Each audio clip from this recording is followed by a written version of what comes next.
সকাল সকাল ঘুম থেকে উঠে ফ্রেশ হয়ে আমি গোসল করে চলে এসেছি। এবার বিছানাটা একটু গুছিয়ে নেব, মশারিটা তুলে রাখলাম। আমাদের এখানে কয়েকদিন থেকে বৃষ্টি হচ্ছে, তাই আমাদের ব্ল্যাঙ্কেটটা এখনো লাগে।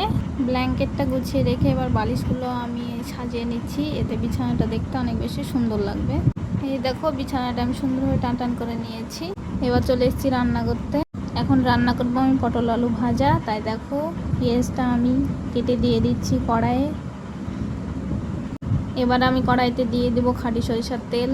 পেঁয়াজগুলোকে এবার নাড়িয়ে চাড়িয়ে দিয়ে দেবো কাঁচা মরিচ। এবার দিয়ে দেবো কেটে রাখা আলু আর পটল। এগুলোকে একটু নাড়িয়ে চাড়িয়ে আমি দিয়ে দেবো এখানে লবণ, হলুদ, ধনে গুঁড়ো আর জিরে গুঁড়ো।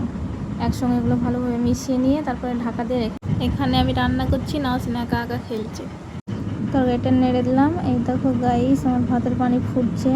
এখানে চালটা আমি ভালোভাবে ধুয়ে নিলাম, ধুয়ে নিয়ে এখানে দিয়ে দিয়েছি।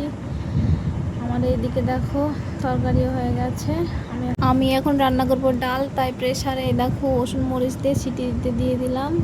সিটি দেওয়া কমপ্লিট। এখানে হলুদ দিয়ে আমি ঘুটে নিলাম ডালটা, তারপর ফোড়নে দিয়ে নিলাম। আজকের রান্না প্রায় শেষ হয়ে গেল। এখন আমি ভাতগুলো খুলে নিচ্ছি। ভাতের মধ্যে দিয়েছিলাম আলুগুলো একটা একটা করে তুলে নিলাম। আলুগুলো তুলে নেওয়ার পর আমি এখানে আলুটা ভালোভাবে সেনে নিয়েছি। এবার আমি এঁঠো বাসনগুলো সব মেজে নিচ্ছি। বাসনগুলো মাজা ধোয়া হয়ে গেলে নওশিনকে গোসল করিয়ে দেব। আজকের মতো এই পর্যন্ত। ভিডিওটি যদি ভালো লাগে থাকে প্লিজ একটা লাইক, কমেন্ট, শেয়ার করে পাশে থাকার চ্যানেলটিকে সাবস্ক্রাইব করে দিও।